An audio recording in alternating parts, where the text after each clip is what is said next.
The crisp autumn air of Ann Arbor, Michigan, usually carried the scent of fallen leaves and campus ambition in late October 1998.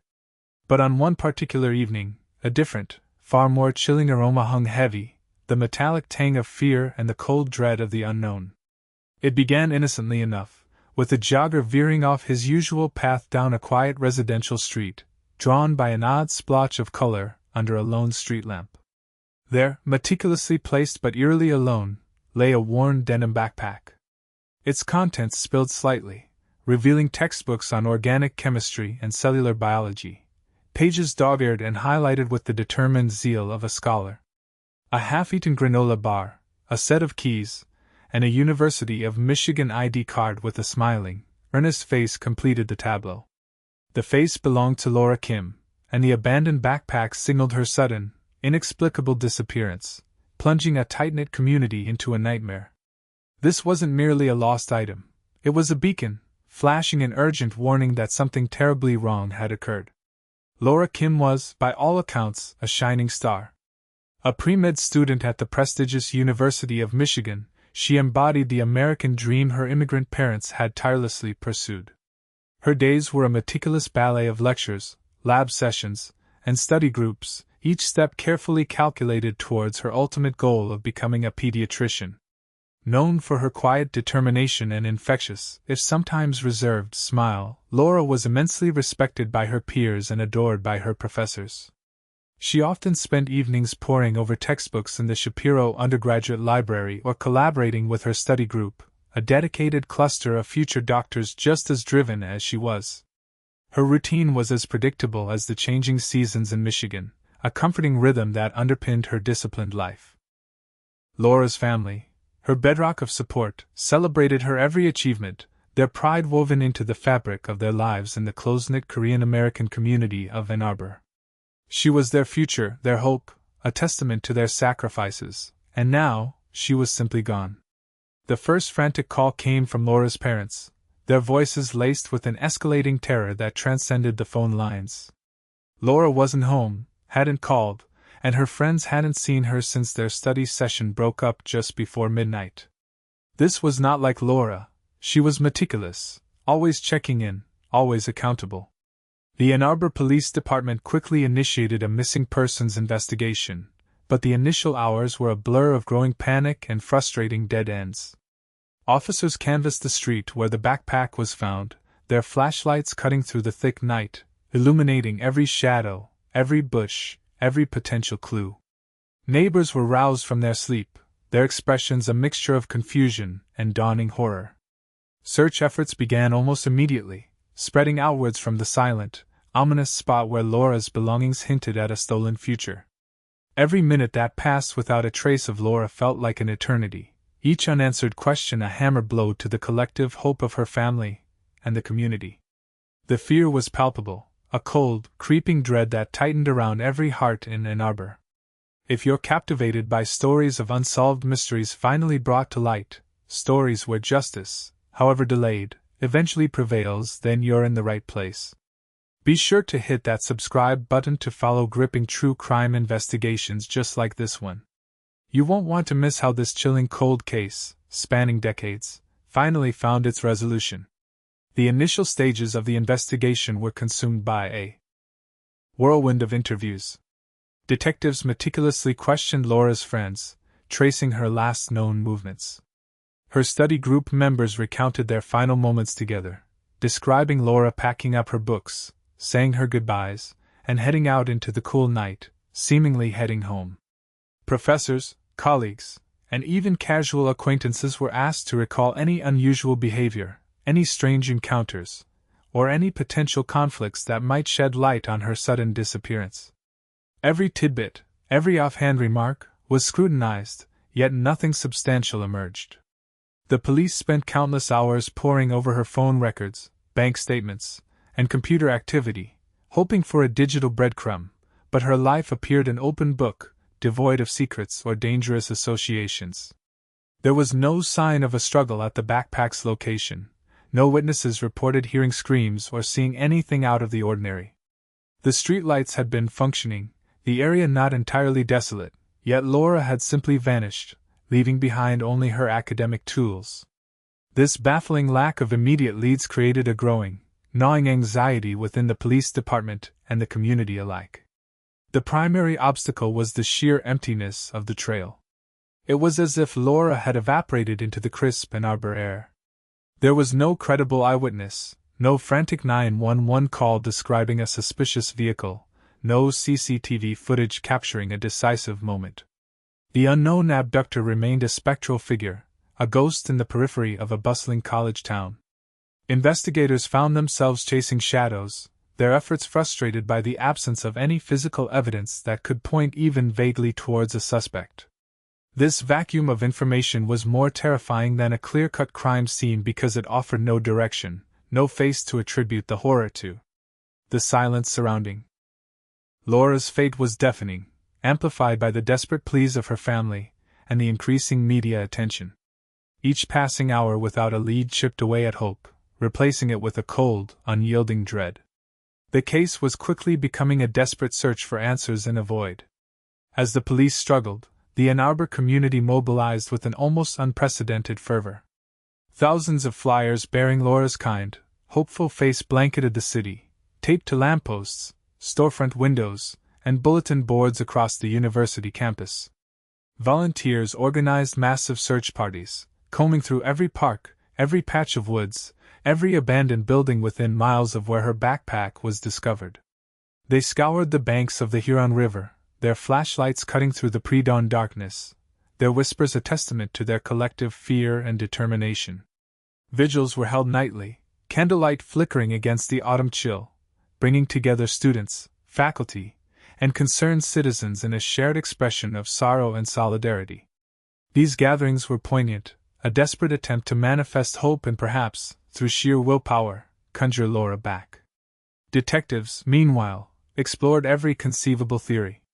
Was it a runaway scenario? Highly unlikely given Laura's stable life, close family ties, and clear academic ambitions. Could it have been an accidental disappearance, perhaps falling into a quarry or getting lost in the vastness of the nearby woods? Search teams meticulously covered such areas, yielding nothing but dead leaves and broken branches. They considered the possibility of a random act of violence, a snatch and grab by a transient, or a disturbed individual passing through town. Yet, without any physical evidence or a consistent pattern of similar crimes, this remained pure speculation. The absence of a ransom note also ruled out kidnapping for financial gain. Each theory, no matter how remote, was pursued, but none gained any substantial traction. The trail remained stubbornly cold, solidifying the terrifying reality that Laura Kim had become a missing person under the most perplexing and unnerving circumstances imaginable. The initial frantic energy of the investigation slowly began to give way to a grim, determined persistence, fueled by the agonizing knowledge that each sunrise brought them no closer to Laura. The initial frantic energy of the investigation slowly began to give way to a grim, determined persistence, fueled by the agonizing knowledge that each sunrise brought them no closer to Laura. As days bled into weeks, the fragile hope of finding Laura alive started to fray, diminishing with every passing, silent hour. The posters bearing her smiling face, once crisp and bright, began to curl at the edges, faded by the relentless Michigan autumn sun and then dampened by the onset of colder, wetter weather. The candlelight vigils, while still held, drew smaller crowds, the initial shock morphing into a collective ache, a communal wound that refused to heal. The Ann Arbor Police Department, once brimming with leads and frantic activity, now found itself facing an increasingly cold trail. This stalemate was a crushing burden, especially as media scrutiny intensified, and the desperate pleas from Laura's family grew more heart-wrenching with each public appearance. The case, once a hot pursuit, was now slowly, inexorably, succumbing to the chill of an unsolved mystery. The emotional impact on the Kim family was devastating, a raw, visible wound that bled for the entire community to see. Laura's parents, once vibrant and hopeful, appeared to age decades in mere weeks. Her mother, her eyes perpetually red-rimmed and swollen, clutched a framed photo of Laura during every press conference, her voice trembling as she begged for any scrap of information, any sign that her daughter was still out there. Her father, a man of quiet strength, spoke with a broken cadence, his usual stoicism shattered by the unbearable uncertainty. They lived in a cruel limbo, caught between the crushing weight of grief and the agonizing spark of hope that Laura might still be found. Every phone call, every unexpected knock at the door, sent a jolt of adrenaline through their shattered household, only to dissolve into crushing disappointment. Their once orderly home became a shrine to their missing daughter, filled with her belongings, untouched and waiting for a return that seemed increasingly unlikely. The burden of not knowing, of imagining the unimaginable, was a torment that no parent should ever have to endure. Beyond the immediate family, the disappearance cast a long, dark shadow over the entire Ann Arbor community. A palpable fear settled in, particularly among students.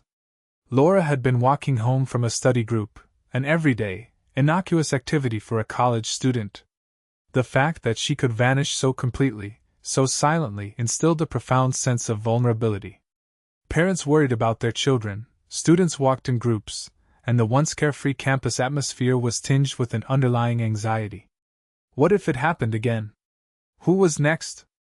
The police, despite their tireless efforts, had no answers, no suspect, no motive. This lack of resolution bred a gnawing unease, a feeling that a monster lurked unseen in their midst.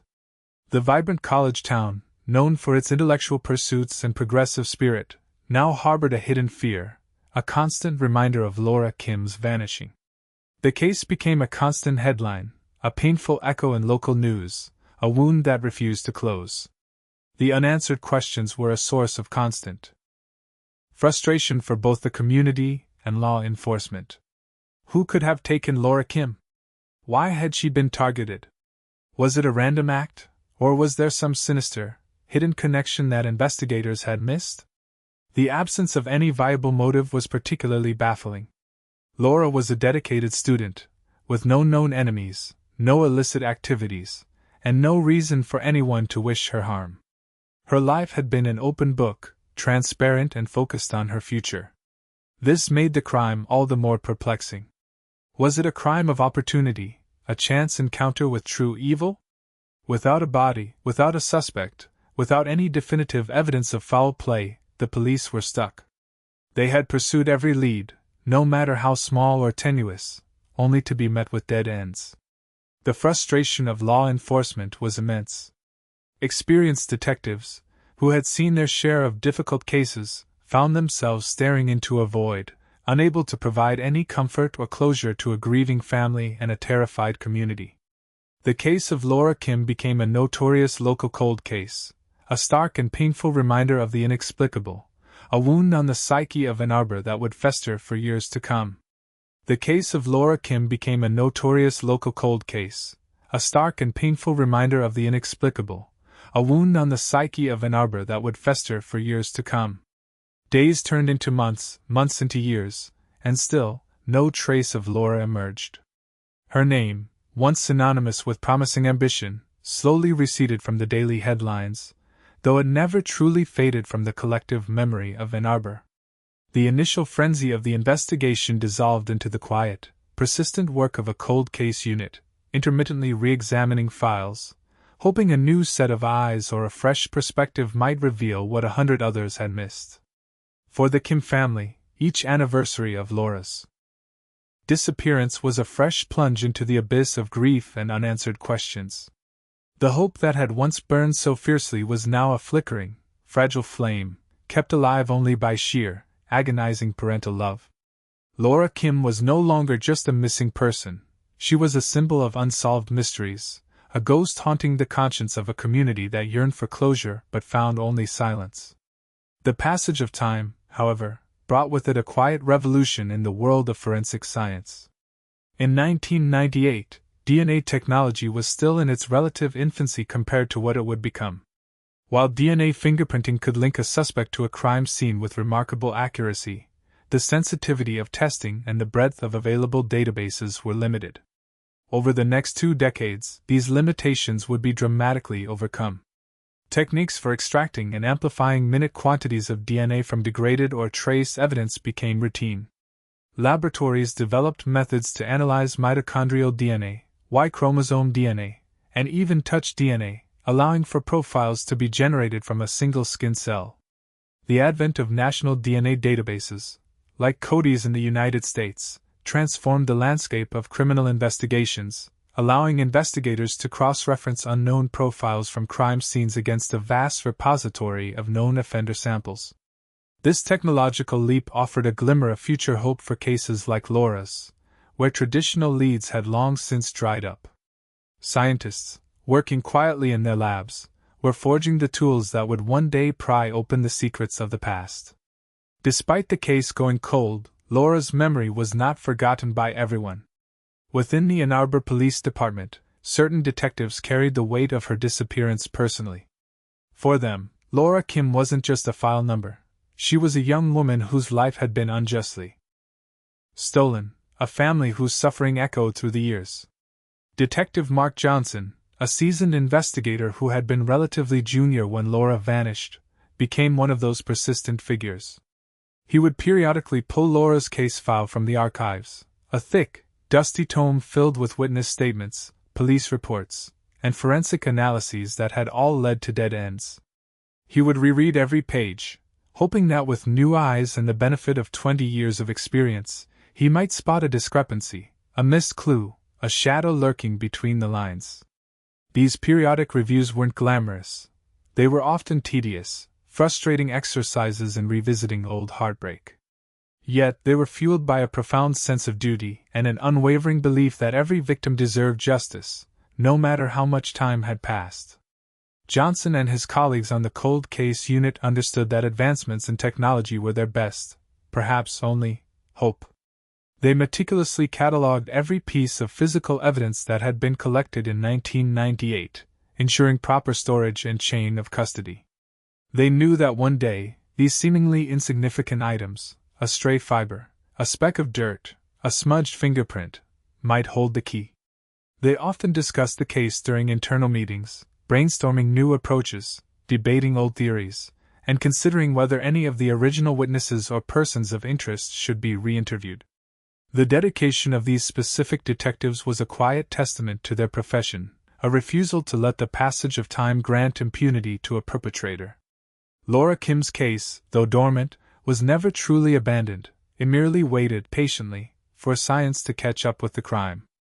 The collective memory of her disappearance, coupled with the unwavering commitment of a few dedicated individuals, ensured that the wound on Ann Arbor's psyche, though scarred, was not yet healed, and still yearned for justice.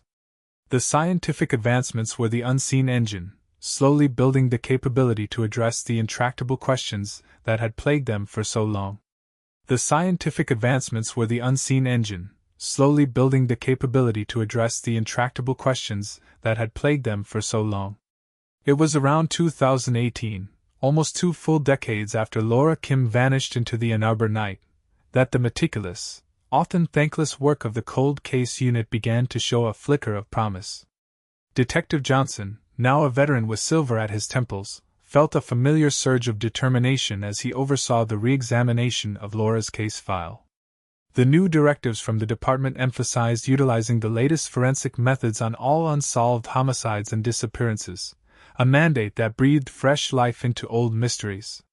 This time, the focus wasn't just on the major pieces of evidence, but on the minute, almost microscopic details that had been considered insignificant or untestable in 1998. Every single item collected from the crime scene, from Laura's backpack to the soil samples meticulously scraped from the pavement, was pulled from secure storage, its chain of custody rigorously verified. The hope was that improved technology could find something, anything, that had been overlooked or simply undetectable all those years ago. The Cold Case Unit assigned to Laura's disappearance worked methodically, guided by the understanding that science had evolved dramatically. They focused on specific items, the straps of Laura's backpack, the interior lining where skin cells might have sloughed off, even the residual grime on her textbooks.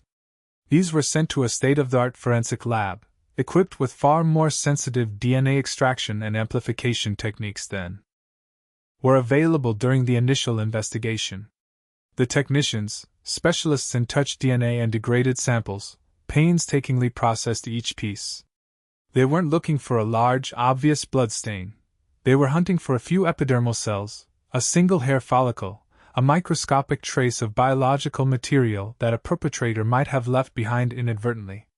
This painstaking process took months, each sample requiring careful preparation and analysis. But the team's patience finally bore fruit. The breakthrough moment arrived quietly, without fanfare, yet with the seismic impact of an earthquake. From a barely visible smudge on the buckle of Laura's backpack, a spot that had been dismissed as mere dirt back in 1998, forensic scientists managed to extract a viable DNA profile. It was a partial profile, initially, but enough to run through the vastly expanded National DNA Database, CODIS. The computer churned through millions of entries, comparing sequences, searching for a match. 4 days the lab waited, the air thick with anticipation. Then, an alert flashed across the screen, a familial match. Not a direct hit in the traditional sense, but a strong enough genetic link to indicate a close relative was in the database. This was often the first step in solving cases using modern forensic genealogy. Further analysis focused on refining the profile and cross-referencing it with other local and national databases, including those containing profiles from individuals arrested for less severe crimes. Then came the definitive hit. The refined DNA profile from the backpack buckle found a direct match. The identity that appeared on the screen sent a ripple of stunned silence through the cold case unit. It wasn't a name they had pursued in the initial investigation, not even a person of interest on any of their long-shot theories. The DNA match identified a local individual, someone residing in the very Ann Arbor area, a person who had seemingly lived an unremarkable life, entirely off the radar of the original investigation. His name was Edward Hayes. He was a middle-aged man, with a clean record, a steady job, and a quiet existence. He had, to all appearances, been just another face in the bustling university town for 2 decades. The revelation was not just a lead, it was a bombshell. The ghost had a name, a face, and a history, and that history was rooted firmly in the community that had mourned Laura Kim for 20 long years. The case, once frozen in time, was now suddenly, shockingly, alive again. Edward Hayes, the name now etched into the silent screens of the cold case unit, presented a picture of unsettling normalcy. He was a man in his late 40s, a seemingly unremarkable husband and father, employed for years in a stable, blue-collar job at one of Ann Arbor's municipal departments. His social media footprint, though sparse by modern standards, showed family vacations, holiday gatherings, and community events, the mundane tapestry of an ordinary American life. He lived in a modest home on the outskirts of town, the kind of house with a well-maintained lawn and perhaps a basketball hoop in the driveway, indistinguishable from dozens of others. Neighbors interviewed discreetly later described him as quiet, polite, and reserved, someone who waved from his porch but rarely engaged in lengthy conversations. He had no criminal record to speak of, not even a traffic infraction that would raise a red flag. For 2 decades, Edward Hayes had blended seamlessly into the fabric of Ann Arbor, a ghost living in plain sight, his true nature concealed beneath a veneer of everyday existence. This was precisely what made him such an unlikely suspect, and why the revelation of his DNA match sent such a profound shockwave through the investigating team. The investigation intensified with a renewed, almost feverish energy. The DNA match was a vital piece of the puzzle, but alone, it wasn't enough for an arrest. Police needed to build an ironclad case, gathering corroborating evidence that would stand up in court. Their first priority was discreet surveillance. A team of detectives began monitoring Edward Hayes' movements, observing his daily routine, his interactions, and his habits. They wanted to understand his life, to identify any patterns, any anomalies, any connections, however tenuous, to the night Laura Kim disappeared. They worked meticulously, ensuring their presence remained entirely undetected, understanding that one false move could jeopardize the entire operation. This period of intense observation was crucial, allowing investigators to learn more about the man who had, for so long, been utterly invisible to their efforts.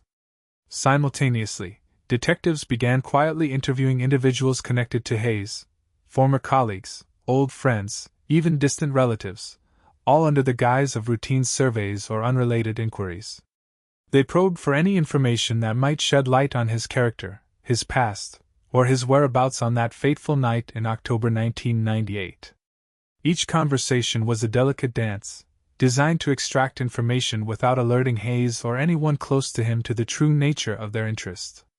They scoured public records, newspaper archives, and any available digital footprints, searching for anything that might link him to the area where Laura's backpack was found, or to her in any capacity.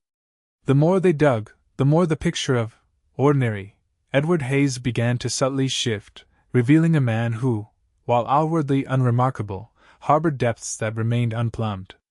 One crucial piece of corroborating evidence came from an old, discarded vehicle registration. In 1998, Edward Hayes had owned a beat-up sedan, a model and color that, while common, matched a vague description given by a witness who had heard a car door slam in the vicinity of Laura's disappearance that night. The witness had seen nothing more, but the vehicle identification, coupled with the DNA, began to weave a narrative. Furthermore, detectives discovered a brief period of unexplained absence from his job shortly after Laura vanished, a detail that had been dismissed as personal leave at the time but now took on sinister significance. They even found a forgotten police report from several years prior, involving a minor, nonviolent dispute with a neighbor, which, while not criminal, painted a picture of a man who could occasionally harbor simmering resentments beneath his calm exterior. These were not direct links to Laura, but they formed a circumstantial web, tying Hayes more firmly to the timeline and geography of the crime. The decision was made to effect a quiet arrest, minimizing public spectacle and avoiding any potential for Hayes to flee or destroy further evidence. The strategic planning was meticulous, a testament to the cold case unit's determination. One mundane morning, as Edward Hayes left for work, two unmarked cars pulled up to his driveway.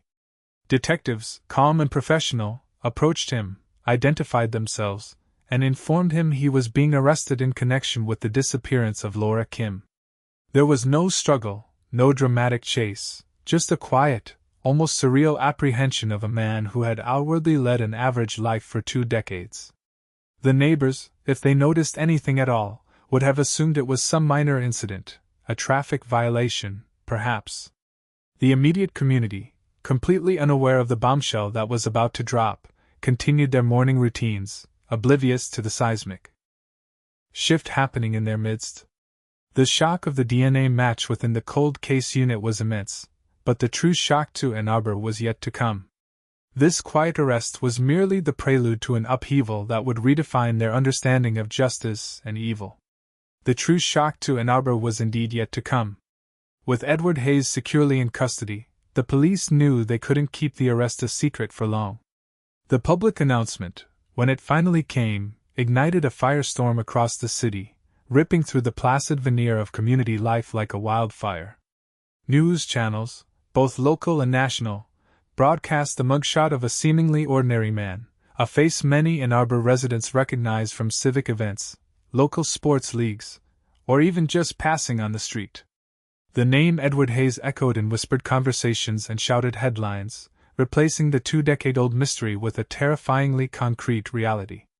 The overwhelming reaction from Ann Arbor residents was a cocktail of disbelief, horror, and a profound sense of betrayal. How could he? People asked.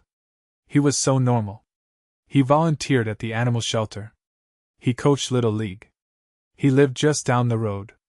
The man who had been a quiet neighbor, a reliable colleague, a familiar face, was now unmasked as the alleged perpetrator of a crime that had haunted their collective consciousness for 20 years. This wasn't some stranger from afar. This was one of their own, a wolf in sheep's clothing, hidden in plain sight for 2 decades. The initial details revealed about how the crime likely unfolded were chilling, pieced together from the forensic evidence, Edward Hayes's eventual interrogation, and the meticulous re-examination of the original crime scene. It appeared to have been a crime of opportunity, a chance encounter with devastating consequences. Laura Kim, walking home from her study group, had been just blocks from her residence when Hayes, driving aimlessly or perhaps targeting the late-night pedestrian, had either confronted her or accosted her from behind. The DNA on her backpack buckle suggested a struggle, a desperate attempt to retain her belongings or fight off her attacker. The investigators theorized that Hayes had likely forced her into his vehicle, a dark sedan matching the old witness description, and then driven her to a secluded, unknown location. There, the tragic circumstances of Laura's final moments unfolded, a horror too profound to fully articulate, but inferred from the grim reality of her disappearance and the nature of the charges now brought against Hayes. Her body, despite decades of searching, had never been found, a detail that continued to torment the Kim family and the police alike. Yet, the evidence pointed to a violent abduction and subsequent murder, ending the life of a promising young woman with brutal finality. The revelations, though providing answers, offered little comfort. For Laura's family, the long-awaited closure was a bittersweet, almost cruel, reality. The initial phone call from Detective Johnson, confirming an arrest, was met with a mix of gasping relief and renewed, gut-wrenching grief. For 20 years, they had lived with a phantom, a perpetrator without a face, an unknown entity that stole their daughter. Now they had a name, a mugshot, a real person to associate with their agony. There was a desperate, almost primal satisfaction in finally knowing who was responsible, who had inflicted such unimaginable pain upon their family. Yet, this knowledge also rekindled the searing pain of their loss, bringing the horror of Laura's final moments into sharper, more agonizing focus. The identity of Edward Hayes did not bring Laura back. It merely confirmed the worst of their fears and ripped open old wounds that had never truly healed, only scarred over with time. Laura's mother, in a tearful public statement, spoke of the immense relief that justice was finally being served, but also of the renewed despair that accompanied the details of what her daughter had likely endured. The horror of imagining Laura's fear, her struggle, her last breaths, now had a context, a malevolent presence assigned to it. Her father, his voice thick with emotion, thanked the dedicated cold case unit, particularly Detective Johnson, for never giving up, for making Laura's case their personal mission. The Kims had lived in a perpetual state of limbo, unable to fully mourn, unable to fully move on. The arrest of Edward Hayes, while initiating the painful process of prosecution, also granted them a measure of peace, a step towards laying their daughter's memory to rest with the dignity and justice she deserved. The community, too, grappled with the complex emotions. There was a sense of collective vindication, that the monster had finally been caught, but also a deep introspection about how such evil could have resided unnoticed in their midst for so long. The ghost of Laura Kim had finally found her truth, but the echoes of her tragic story would forever reverberate through Ann Arbor.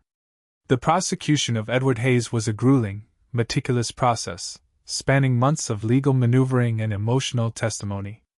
The Ann Arbor District Attorney's Office, bolstered by the irrefutable DNA evidence and the subsequent corroborating details unearthed by Detective Johnson's team, built a compelling case.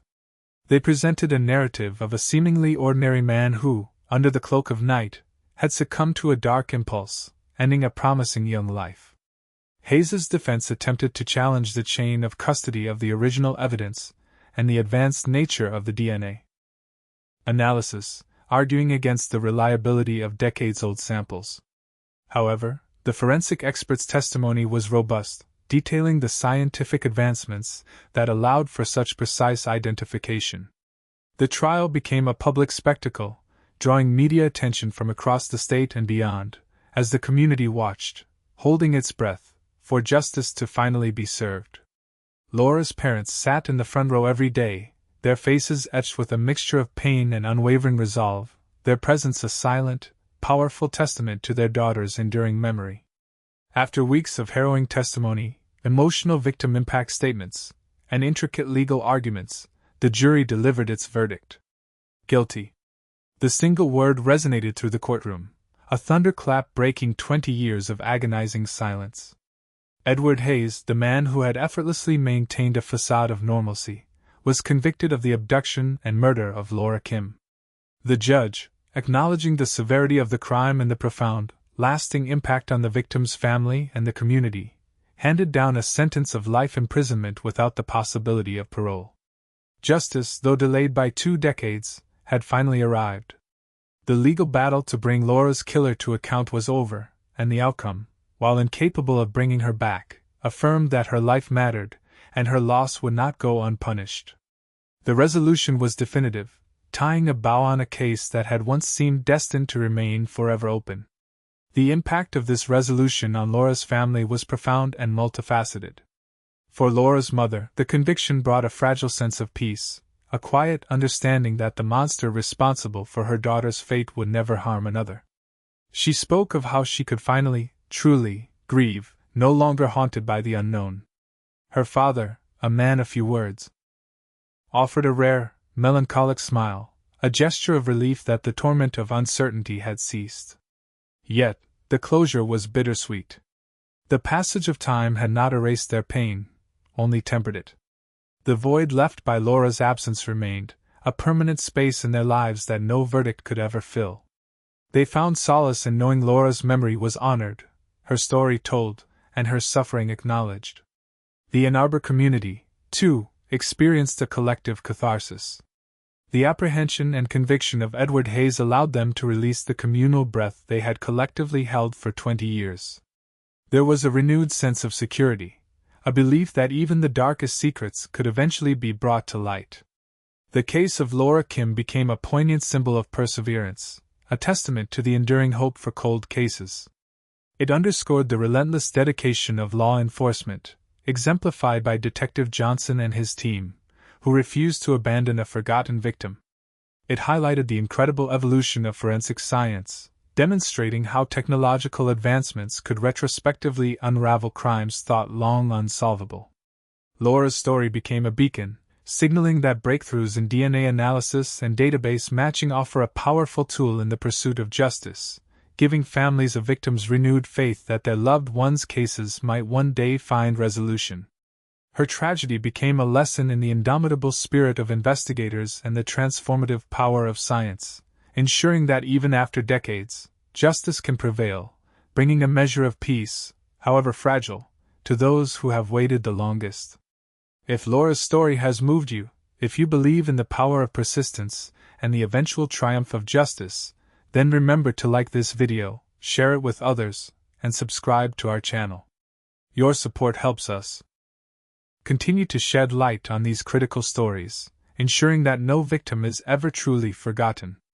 Join us next time as we delve into another gripping case, exploring the depths of human behavior and the unwavering pursuit of truth.